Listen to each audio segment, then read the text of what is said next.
খঞ্জর বানাইতে পারো, তুমি তো অনেক টাকার মানুষ মিয়া, তোমার মনিব তো অল্প টাকায় চার্জ করছে, এটা দিতেই হবে। আবু লুলু কয়, ওমর তুমি সবার জন্য এত নরম, আমার জন্য গরম, তোমারে আমি বুঝাবো। সে বাড়িতে যে একটা খঞ্জর বানালো, মাকবাদাতুহু ফি ওয়াসাতিহি, যে খঞ্জরের হ্যান্ডেল হচ্ছে মাঝখানে, দুই দিকে ধারালো ছুরি, এটা ধার দেয়। আর কয়, ওমর তোরে আমি বুঝাবো। প্রতিদিন ধার দেয়। সাইয়েদনা ওমরে ফারুক মসজিদে নববীর ইমাম, ওয়াকানু ইউসাল্লুনা বিগালাস, তখন ওনারা অন্ধকারে নামাজ পড়তেন আউয়াল ওয়াক্তে। আমরা তো দেরি করে পড়ি, সুন্নাহ অনুযায়ী আগে আগে পড়া ভালো। আপনি মসজিদুল হারামে গেলে দেখবেন যে কত আগে ফজর পড়ে, ফজরের 1-1.5 ঘন্টা পরে সূর্য ওঠে, ঠিক কিনা?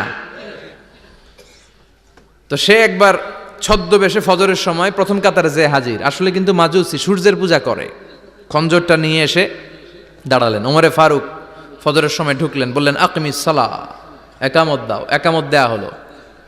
ওমরে ফারুক আল্লাহু আকবার বলে অন্ধকারেই ফজরের সালাত শুরু করলেন।